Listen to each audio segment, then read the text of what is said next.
Wait, timeout.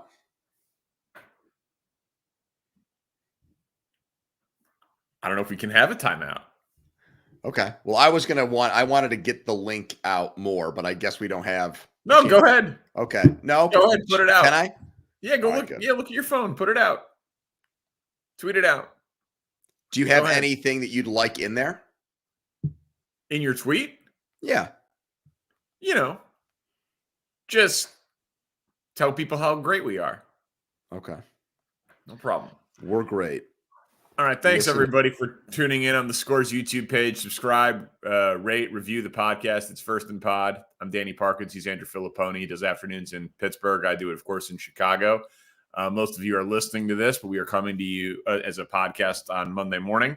But we are coming to you live on Sunday night after a pretty thorough win for the Ravens against Jacksonville. Wow, that was awfully convincing. Well, all right, I was trying to buy you time as Spencer goes 3-2-1, you're live, and then you go. Well, I just forgot that I didn't do my mandatory promotion to everybody to say, hey, we're doing a show right now. Listen, I mean, Baltimore statistically dominated the game. Lamar Jackson was clearly the best player on the field, but Trevor Lawrence, man, we've been talking about this for 2 years. Like, between the 20s, this guy's a top 5 quarterback in the NFL. And then he gets into the red zone and he just does dumb things. Like just dropping the ball in the first half inexplicably when he's scrambling, then the completion down to the 5-yard line and he throws a 1-yard pass and doesn't spike the ball. Like, these are just brain fart, like unforced mental errors on the guy that honestly defy logic to me, Pony. They as a team, and he's their number 1 overall pick quarterback who had that, amazing comeback in the playoffs last year. Then I thought they were competitive in Kansas City. But as a whole, the Jaguars have had a number of these games at home this year to prove to people that they're a contender and not just we're good enough to win the AFC South and have a home playoff game and be the required contestant in the playoff field from this division. They've had numerous chances to prove to people, hey, we're really a pretty good team. Kansas City in week 2, the San Francisco game at home, this game, their first Sunday night football game in more than a decade, big crowd, standalone game, all eyes on them. And in all 3 games, they were not even really competitive. They hung around in this game. That's the best I can say about it. They never were really a legitimate threat to win. They fell behind and they never took the lead. So they, in my opinion now the odds makers differed on this because they kind of set their win total pretty low for the season because they didn't completely buy in. But for me, Jacksonville's underachieved because when the season started, thought that if I were to rank the teams in the AFC that could legitimately unseat and knock off Kansas City, I liked them because of Lawrence's potential to be better, to be a great player, and the schedule and the division they played in.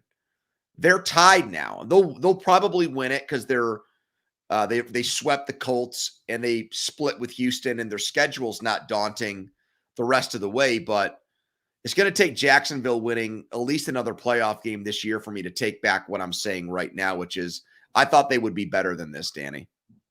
Yeah, you were higher on them than I was before the season. I thought that everybody kind of crowned them before they had really accomplished anything on their own merits, even though they're clearly building in the right direction.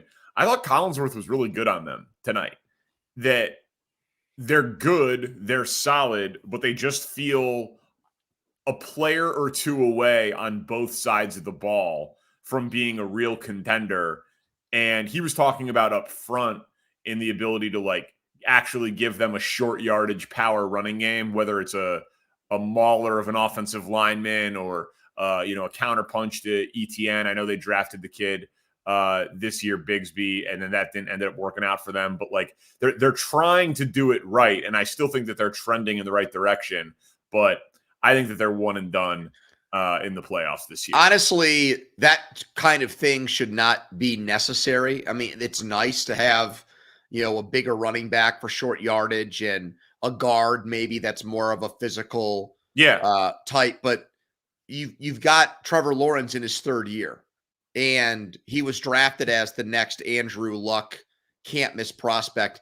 You shouldn't need like a really good 11th man out of 53 on your roster to get yourself to where you want to go. To me, like complementary pieces, you should be able to afford them and build your team that way because you don't have an expensive quarterback yet. But I'm also expecting Lawrence to raise the level of the players around him more. And 17 touchdowns, 10 interceptions coming into the game, and a bunch of fumbles is not, in my opinion, doing that. We've seen it in a handful of games this year, but not enough. No, I agree with you. I agree completely. On Baltimore, because, they are the team that won the game and they still can be the 1 seed in the AFC. His numbers for the year are not going to be great. This is the ultimate eye test point. But has anyone been better than Lamar Jackson this year? At quarterback? Is anyone playing quarterback better than Lamar Jackson? He's doing what they demand out of him on a weekly basis. So if you do your job well, 14, to this point, what's the record now? They've played 14 games. I would say of their 14 games, he had a really crappy game against the Steelers. He didn't play well against Indianapolis in week 3. Outside of that, I think he's done his job every week. I mean, he gets, in my opinion, a passing. If you do something well a lot, you're great. And I think that's what he's done this year. And Collinsworth, back to him. By the way, I have a broadcasting point on the Bears for later in the show that I think you'll like. Okay. But Collinsworth, I think, was good on him. Like, he would have run it there. Instead, he's throwing it. Like, he made that point a few times. And I think the guy's adapted in the best possible way this year and has done it faster than you and I probably thought. I mean, he had 90 plus rushing yards and was still running to set up the pass and keeping his eyes downfield and creating something out of nothing plays. I just thought he was very, very impressive. I'll ask you the first game so that because my Bears are the second game and you can ask me about it. Bills Cowboys. What a script flipping type of game here. I don't know that anyone saw that game flow coming. Can you figure out either of these two teams? Well, I mean, we talked about this. No. You thought Buffalo was going to win. You did not think they were going to run for 266 yards on the ground. No, I did not. More than any Buffalo Bill game since 2016. Okay, I didn't think that James Cook was going to look like Thurman Thomas today. I got that part wrong. I did not think that Josh Allen was going to throw for 94 yards and they were going to win the game. But that was one of the craziest games of the year, man. Okay, yeah. So that part, like the actual meat of the game, like what happened within the game or how it happened, I didn't give you that crystal ball vision. But I said on Thursday, I liked the Bills if they made the playoffs more than the Cowboys, which you had a very hard time wrapping your mind around. Do you get it now? If they get in, they're more dangerous than Dallas. I'm not. I'm just making sure that this time it's not getting lost in translation here. I said if they make the playoffs, which is still not a guarantee because of what else happened. They don't have good tiebreakers. They're more dangerous than Dallas because Dallas have a road problem. They're an A+ team in Dallas, and they're about a B- team away from Jerry's world. And that's been consistent all year. And honestly, that's probably true of the last 2 or 3 years, but it's just more pronounced this season. They averaged 40+ points per game at home, and they scored effing 3 points in this game today. And I know Buffalo had the time of possession thing going for them, but still, it's like they didn't have the ball. I was around my uncle this weekend, who's a huge Bills fan. And he's like, I don't think our defense can go 60 minutes with Dallas because of all the injuries they have. I mean, they've had Milano out, White out. Yeah. Their pass rushers have been hit or miss at times this year. That was a complete ass kicking in every facet of the game for them. I can't believe they won the game that way. The whole thing has been that 70, 80% of their offense goes through Josh Allen. But Cook has been better since the coordinator change, and this was the biggest example of it. But this is such an extreme example. Like, I know. Yes, Joe Brady. Like, we should say his name. Like that is a very, very significant thing, because if all of a sudden they actually are complimentary and they can let their defense rest. I know, but he did leave a breadcrumb trail for this game. I mean, Cook was really good last week against Kansas City. You see Diggs' numbers are coming back a little bit. They are a more versatile offense now. You can't just hone in on Allen to Diggs, and if you take that combination away, you're going to beat them. It's not that simple anymore. No way, but it's such a game changer, man. Like, these are, so they'd be on the outside looking in, right? These are the teams in the AFC that are in the wild card situation: Cleveland, Cincinnati, Indy, Houston, Buffalo, Pittsburgh, Denver. Those are the teams. That's 7 teams for 3 spots. Buffalo is clearly far and away the best of those 7 That's teams. what I was trying to tell you last week, man. Okay. Well, this version of them is scary. And the Cowboys keep trying to tell us who they really are, but we don't want to listen, because then they'll come home and they'll hang 44 on somebody, and we'll go back to thinking that they can win the Super Bowl. Tough look for Dak today. Yeah. Well, that's why we'll get to the MVP odds later. Okay, Bears and Browns. So you're saying, where does this loss rank for the Bears? I'll give you the floor on that, and then I want to give you a complete sidebar story to this game today. So give me the Bears' perspective on blowing a double-digit lead in the second half. A double-digit lead in the fourth quarter for the 3rd time this year. Mm-hmm. Plus the no-show against Green Bay in the opener, man. Yeah. Like, it's really hard to turn the other team over 3 times and have 4 sacks and have a double-digit lead in the fourth quarter and lose. Like, these losses are historic. The Denver loss, unbelievable. The Detroit loss, unbelievable. This loss, unbelievable. So they're no longer in the hunt. It is maximum pain.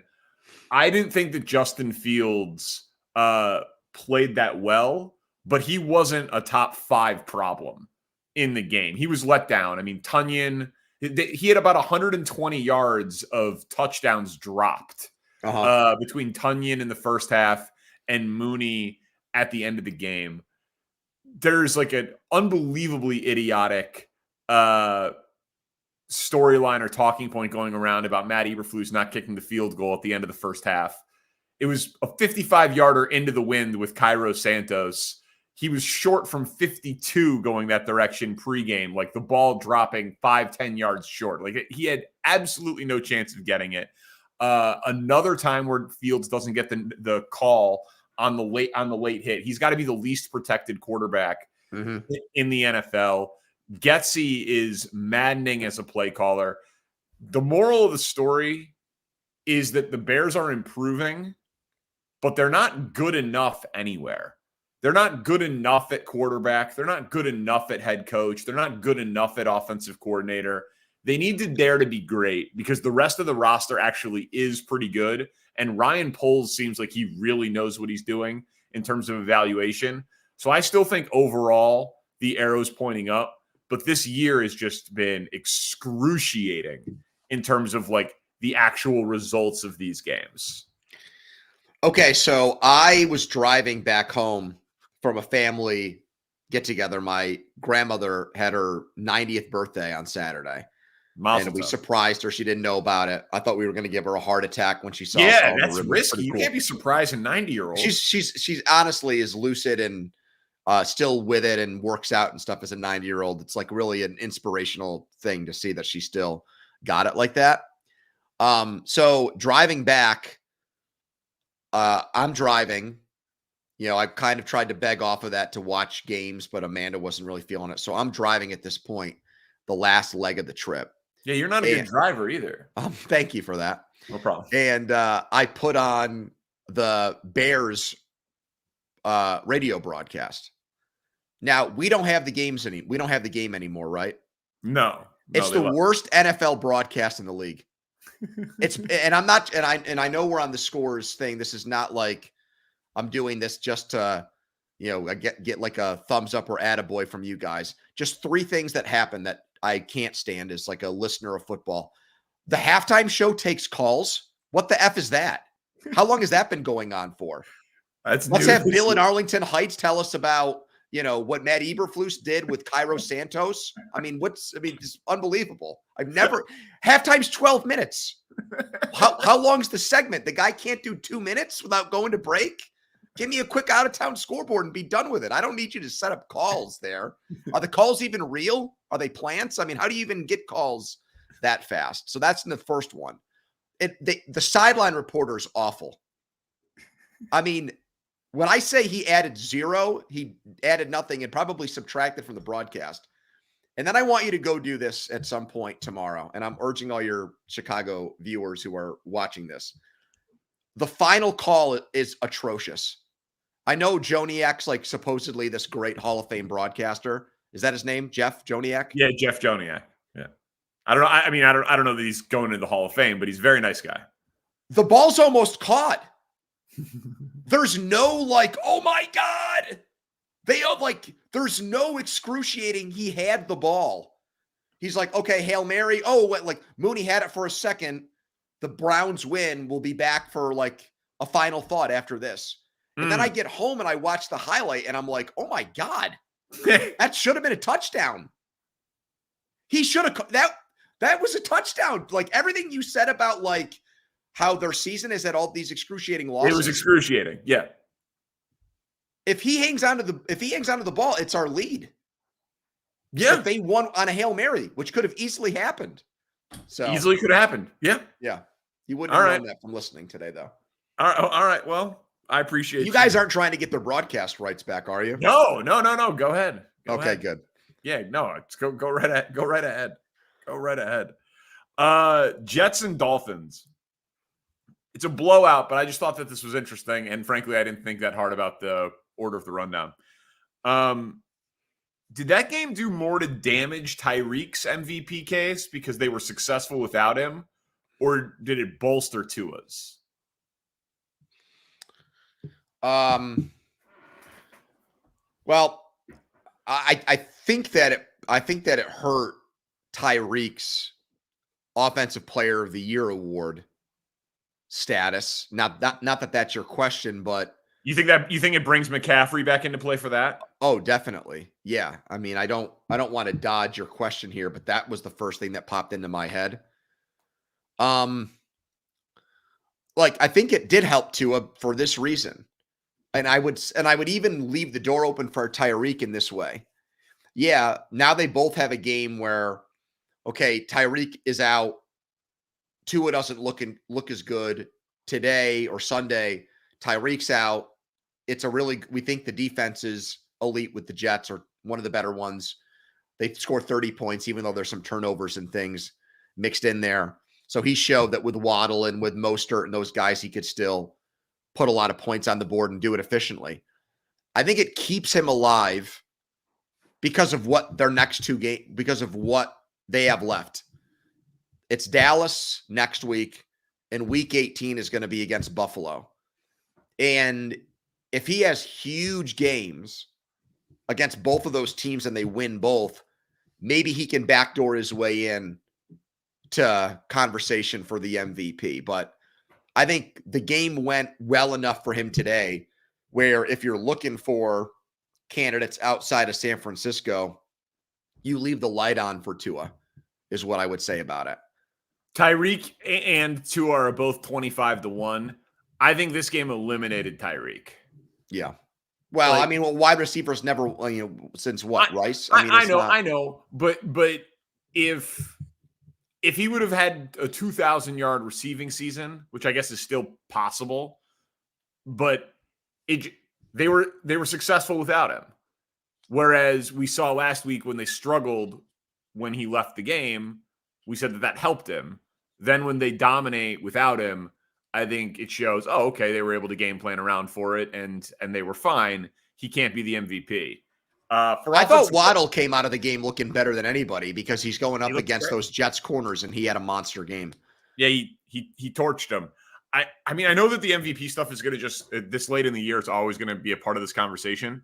Do you know what it is right now? Do you want to take a guess at who the favorite is and what the number is? It's minus 150 for Purdy. Yeah, and I'm seeing it get all the way to minus 200, dude. That's unreal. That for a guy that I said a month ago or 2 months ago was going to lose his job to Sam Darnold. Way to go, Andrew. Good minus stuff. 200 to be the MVP of the NFL. Awesome stuff on the podcast, Pony, to put that out there. Yeah. Chiefs and Patriots. Okay, so explain this to me. Should the Chiefs bench Kadarius Toney? Did you see the interception? Yes, I know. Yes, I know the player talking about. Yeah. Okay. And Mahomes seemed to was that when he was on the bench and you could tell that he was very visibly frustrated and ticked off? Because, so listen, how the Chiefs performed today overall is what I said last week is their best case scenario, what they're going to need. I don't think it's going to be the same guy or guys every week stepping up in the playmaker role, but today, Clyde Edwards-Helaire has a great game, has that awesome catch in the back. Rashee Rice has an awesome game. Today, it was Edwards-Helaire and Rice. Maybe next week, it's Watson and Pacheco. Maybe the next week, it's Kelsey. I think that is the formula here, but that's obviously just tougher for Reed and Mahomes because they don't know who to feature in a game plan week in and week out, who they can really trust. It's going to be whoever rises up in the moment. That can work. And I know they think they need Kadarius Toney to move the ball because he does get open and MVS can't catch and Sky Moore is a 0. But Pony, if it was baseball, Kadarius Toney would have a negative WAR. Yeah. I don't know that I've ever seen a wide receiver single-handedly have this many crippling back-breaking plays, drops and just handing the ball to the other team, man. I would consider benching him for a half. I don't know the guy personally at all, or if he would go into the tank and that's why they're just trying to put their arms around him collectively. But these plays, if they're not playing New England, you can't have them happen. And it feels like he's going to do something that is going to cripple them in a postseason game. It's feeling inevitable at this point. Yeah, I don't think he's so irreplaceable, even with his unique skill set as it pertains to that team, where it's worth putting up with all of these gaffes and mishaps and things. So, making him a scratch or an inactive for a game or something like that, or reducing his role within a game, I've got zero problem with. I'm with you. I actually like it. The thing I was going to say about this, I had two thoughts on Kansas City's offense off of this question that I just wanted to run by you. The first one was, I know this might sound like a little thing, but the trick play where McKinnon pitched it and it was a passing touchdown to Rice or whatever. Yeah, for the touchdown. Yeah. Yeah.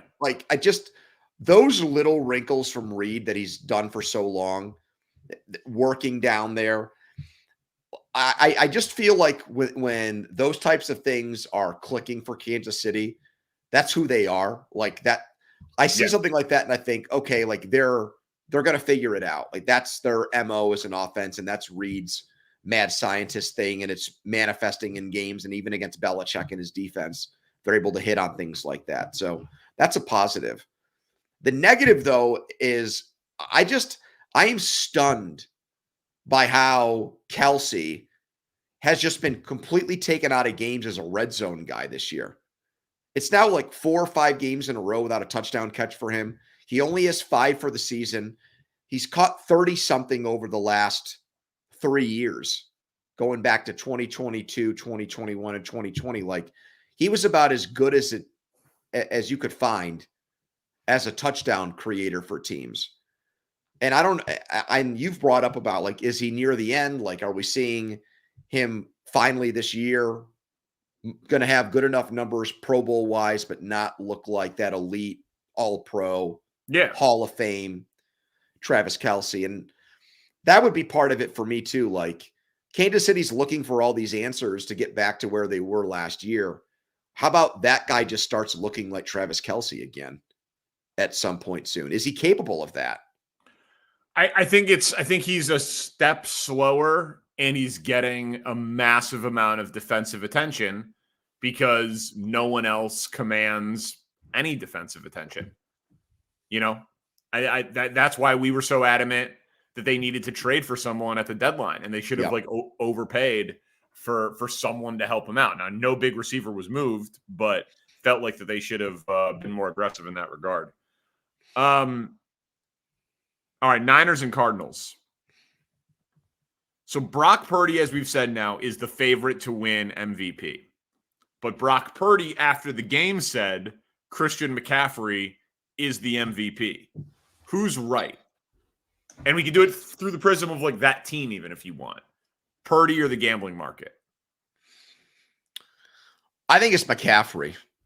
And when I say that, I know it's going to, I've, at least like in Pittsburgh for a while, I was such a big Purdy denier because I just wanted to think that he was a byproduct of all the great players around him. And even watching, today, like I see McCaffrey catch a touchdown pass where he falls and is so wide open that he has enough time to get back up and then run into the end zone and score. Yeah, right. It's just comical. Here we are. I'm talking about how Kelce can't get open enough in Kansas City with Andy Reid and Patrick Mahomes, and McCaffrey has like 30 yards of separation between him and the closest defender. And everyone in the world knows he's getting it in these short yardage plays, and he still figures out a way to get into the end zone. I feel like ever since he got to that team, they went from a very good team to the best team in the NFL. Yeah. And he's the difference maker there. I get it. Like, Purdy, I do think runs their system better than Garoppolo did. So I have to give him credit for that. Like, he is probably a top 10 quarterback in the NFL now. But there's a huge, this is what I don't get. Like, there's a huge gap between being better than Jimmy Garoppolo and the MVP of the league. Yep. They are insanely dominant, man. Another obviously double-digit win. I'm standing by it. I don't think that they play a single-digit game the rest of the year as long as they stay healthy. It's not a knock on Purdy. He's good. He's smart. He's accurate. He doesn't throw turnover-worthy plays. He gets the ball out to playmakers. Like, game manager is an overused cliche, but they've got a game manager. But you really think that you or the royal you really thinks it's a good idea to give Brock Purdy $250 million? You know what I mean? Like, if tomorrow they're like, yeah, he's our guy, we're giving him Joe Burrow's contract, that would be ridiculous. Yeah. No, exactly. It would be totally ridiculous. I mean, there's precedent for this. I know I'm going to make my second Thurman Thomas reference of the day, but in the early 90s, they gave him the MVP award over Jim Kelly, and Kelly threw for 30-something touchdown passes, and Buffalo was 13-3 and the best team in the NFL. So, I mean, it's happened before. It's just been a long time. I don't think it. Purdy's numbers are really good, and he threw 4 touchdowns today. That's what I'm saying. I think that we need to start preparing ourselves that Brock Purdy is going to be the MVP of the National Football League. It's insane. And he's not a top 5 player on his own team. Let me just allow for this possibility though with him. I do think I think it's maybe like a 33% chance of happening. So one out of three, maybe. Thank you for That 5 years from now, we're looking back on the Purdy conversation, and it's ridiculous the way that, in the first couple of years of Tom Brady, it was, well, he just did what he needed to do and came through at the end of the games and was not an elite quarterback, which that was the narrative around him those first couple of years, I think, because he was the 199th pick in the draft. But those teams didn't have like massive I offensive know. production. It I was know. Belichick and defense and all. Like, this guy is putting up insane numbers, but it just great coach, great left tackle, great tight end, great receivers, great running back. And again, it's not that he's not good. He is good. He's better than I thought he was. But MVP of the league, best player in football, stop. No, he is not. But Dak is crapping the bed. Lamar's numbers aren't good enough. It's just he's going to win. Hurts got injured. Like, he's going to win the award. It's crazy. You have next here the I was going to say Oilers game. Yes. But it was the Oilers game. Texans and Titans. Was this karma for the Titans wearing the Oilers jerseys? And Vrabel showed up with a bum Phillips Cowboy hat on. Yeah. And after the Case Keenum pick six, it looked like it was going to be a rout. And the Texans rallied to win and get themselves to 8-6. Yeah, they deserved it. They really did. Good. As excruciating as possible for those frauds in Tennessee. They put the oil derrick on the 50-yard line, and they painted Oilers in the end zone too. I don't even. I've read like an article or two about it, and none of the explanations make any sense. They were the Houston Oilers, and then they left, and there is a team in Houston. Like, this would be like if the Ravens, when they played the Browns, wore the Browns jerseys. Like, it's so it's ridiculous. Like, I don't understand how anyone could possibly justify this being okay. And it's a cool jersey. I like the throwback look, but it should be CJ Stroud rocking it. I know he didn't play today, but like that, I want to see Tank Dell in that jersey. I don't want to see Derrick Henry in that jersey. It's preposterous. I'm glad they lost. Well, this gets back to one of my pet peeve takes, which is the NFL should have made the Adams family in Tennessee, give the Oilers name and records back to the Texans franchise. They should have become the Oilers so they could wear that full time and keep the history of the organization. And the Titans become, like the Ravens had to do, a new franchise. And honestly, the Titans uniforms, the reason why they do the Oilers one is because their regular unis suck. Yeah. I mean, they're the worst in the league. Yes. So that's why they do it. It honestly, for Houston, like, didn't you think that Mills was going to start today? When I found out it was Case Keenum, I'm like, wait, did Davis Mills get hurt in warmups? That was a bold. I mean, it's a massive win for Houston, man. Yes. It's a massive win. They're tied for first place now. Well, and I mean, just a win without Stroud, like whether they those receivers. Yes, whether they Nico Collins wasn't there. Whether they win the division or not, it speaks to coaching, toughness, game planning, all of that stuff. Very, very, very impressive win. As far as point spread goes, that was probably the biggest upset of the entire week, right? I mean, what did it go off at? Because Falcons were 5.5. Okay, so yeah, maybe that was it. Yeah, I think that was it. Okay. I want to work through this with you because Baker had an awesome day. 4 touchdowns. Bucks Packers. Mm-hmm. Baker Mayfield is the blank best quarterback in football. So I'm watching Baker Mayfield today, and I'm thinking, like you are on this topic before you even submitted this question. As a Steelers fan, If I found out that he was going to be their starting quarterback next year, what would my reaction be? And right now I'd have a very positive, almost giddy response to that. I would be Well, ready to ride, to like have that journey. I would be excited for the Baker Mayfield experience, which kind of speaks to the depths of my despair currently. yeah, but my thing is like, is Baker Mayfield playing himself into a team giving him like Geno Smith's contract? No, I don't think so. Not yet. I think he's a top 20 quarterback. I don't think he's having the Geno Smith type of season where I don't know, man.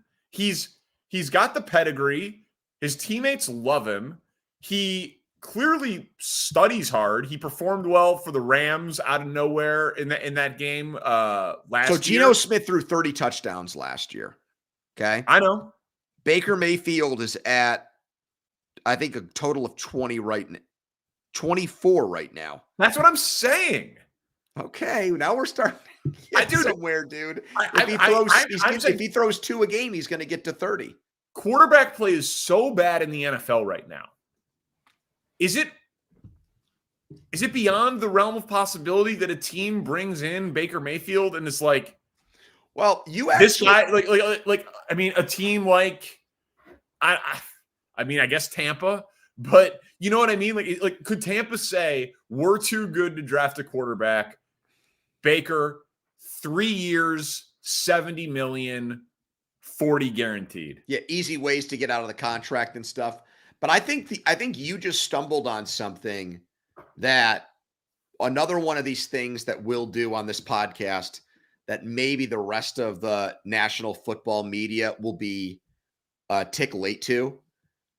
I am stunned by the minimal amount of attention what he's doing in Tampa Bay has received, because he is such a polarizing personality. Yes. And most everyone has an opinion on him, way more than anyone had an opinion on Geno Smith before he had his breakout year last year, even though maybe in a way, like just because he was completely given up on. So that was more of a resurrection than what we're seeing here. But he's playing like the Baker Mayfield that got the Browns to the playoffs, won a playoff game, and played competitively in Kansas City. And at that point, he looked like he was going to be the Browns starting quarterback for the next 10 years. I am just looking like very wrong on Baker Mayfield, man. Like that guy is going to definitely have a 10-year career in the NFL, and he might have a 15-year career. Give me a team besides, like, let me ask you this question just quickly, and then we'll move on here. Would you rather have for the future, would you rather have Baker Mayfield or Aaron Rodgers as your quarterback?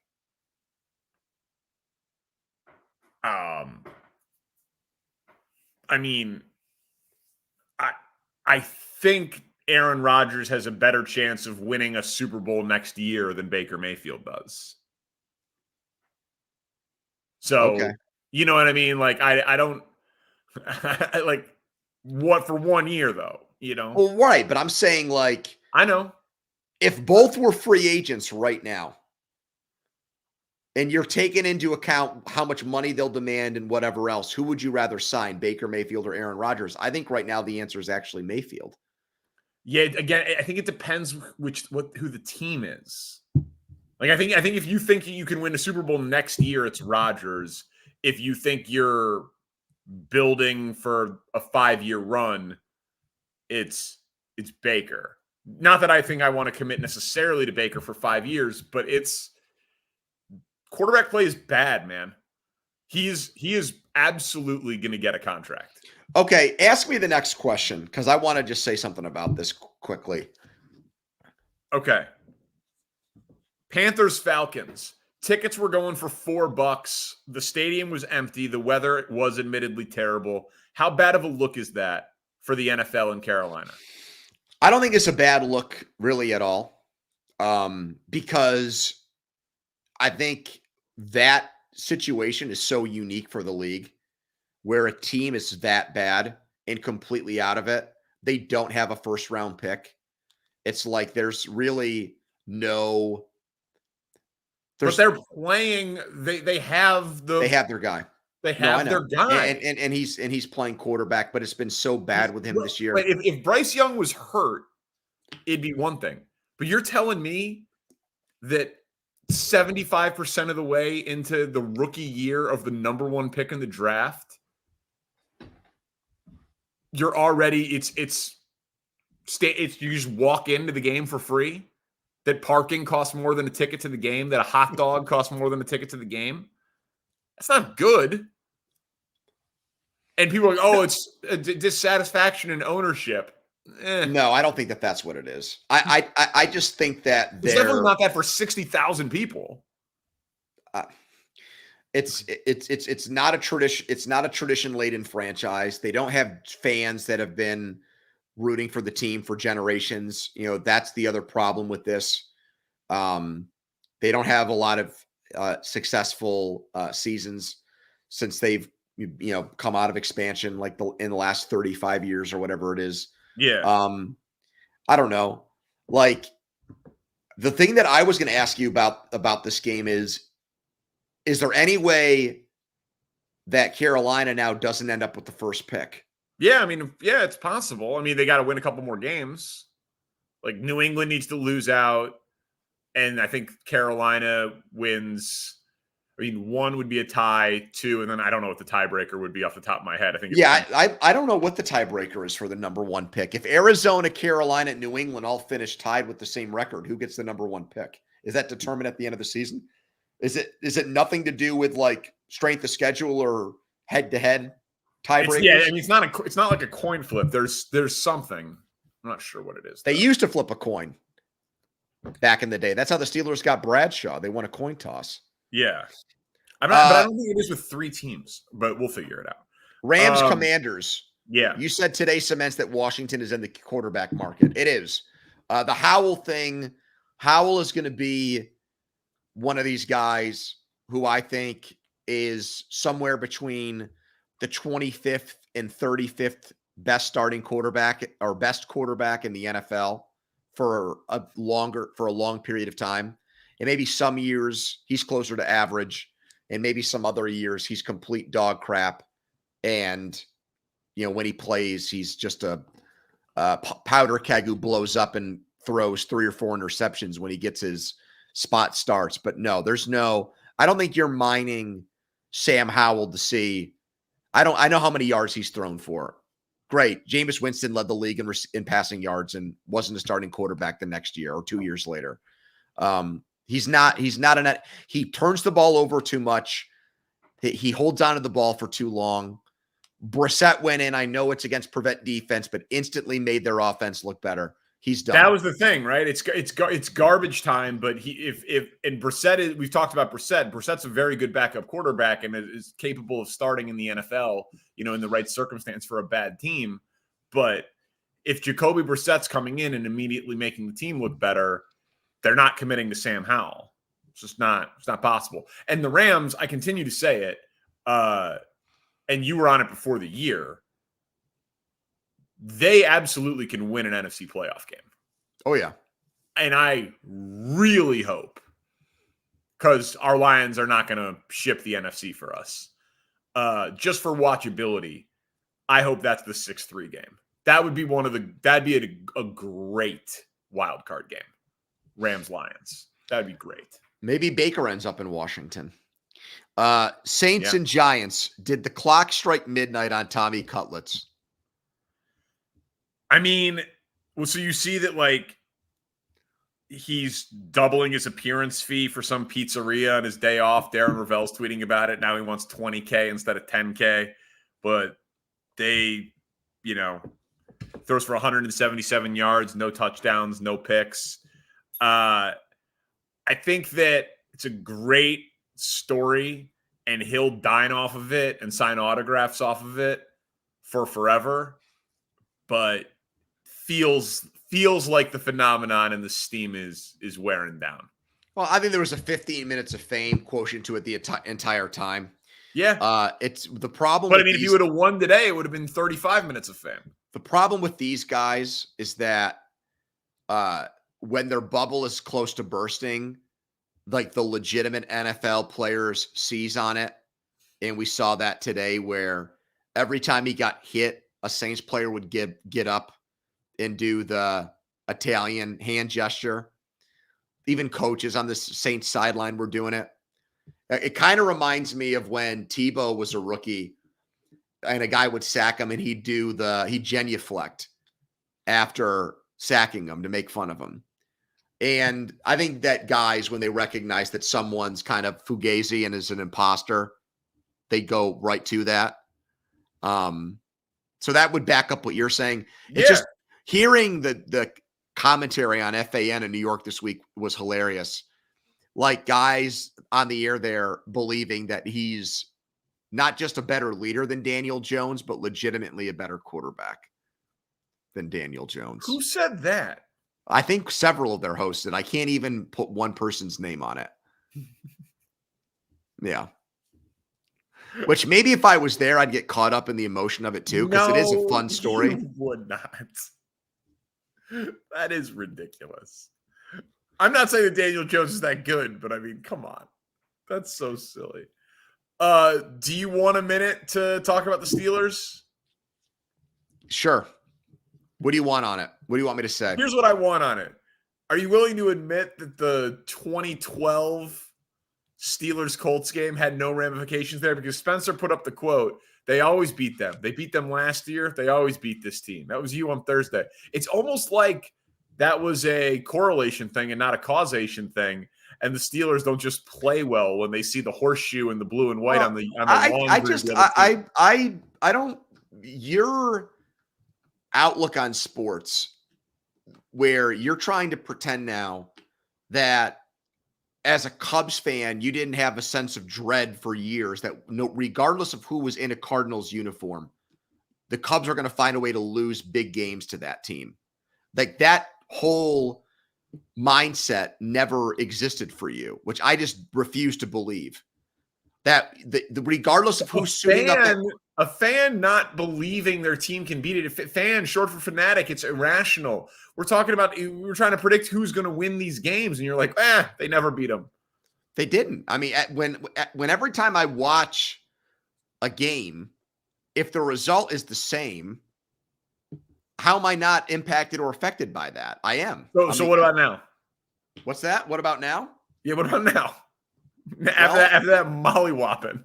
Well, obviously, I can't say that anymore, and now I'm not going to have the same degree of confidence or level of confidence in games where the Steelers and Colts get together. 11 of the last 12. Well, look, I mean, that was I guess, another one of these things where I overcompensated. Look, I've been trying. Don't try to distract from this. I've been banging the drum for Tomlin for the world to wake up to the fact that this coach is not as good as people outside of Pittsburgh make him out to be. And I think that bandwagon is starting to fill up with people now, having watched the deterioration of this team over the last 3 games. I mean, just pathetic losses, Danny. You're trying to tell me about Matt Eberflus losses to the Lions when this team's lost to the Patriots, Cardinals, and Colts in back-to-back weeks. Yeah, it's not good. No, it's not. It's not good. How is it watching Mitch Trubisky? I have no experience with that. I don't think I'm going to have to watch him again. I think he's done. I think they're benching him for Rudolph. Oh, good. Yeah. Good. All right. Subscribe, rate, review, tell a friend. Hey, for Christmas, I want a 5-star review. What do you want? What do I want? I don't really care what you want. He also wants a 5-star review. Thank you to Spencer Ray, our producer. First and Pod. Peace.